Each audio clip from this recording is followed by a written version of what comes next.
കൊച്ചി ധനുഷ്കോടി ദേശീയപാതയിൽ അടിമാലി ലക്ഷംവീട് കോളനി ഭാഗത്ത് വൻ മണ്ണിടിച്ചിൽ. ഒരു മരണം. കുമ്പൻപാറ സ്വദേശി ബിജു മരിച്ചത് സിമന്റ് സ്ലാബുകൾക്കിടയിൽപ്പെട്ട്. കാലിന് ഗുരുതര പരിക്കേറ്റ ഭാര്യ സന്ധ്യയെ പുറത്തെടുത്തത് 5 മണിക്കൂർ നീണ്ട ശ്രമത്തിനൊടുവിൽ.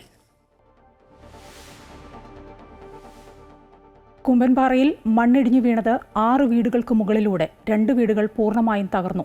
ദുരിതാശ്വാസ ക്യാമ്പിലേക്ക് മാറിയ ബിജുവും സന്ധ്യയും രാത്രി വീട്ടിലേക്ക് മടങ്ങിയെത്തിയത് ഭക്ഷണമുണ്ടാക്കി കഴിക്കാൻ. ദേശീയപാതയ്ക്കായി അശാസ്ത്രീയമായി മണ്ണെടുത്തത് ദുരന്ത കാരണമായെന്ന് നാട്ടുകാർ.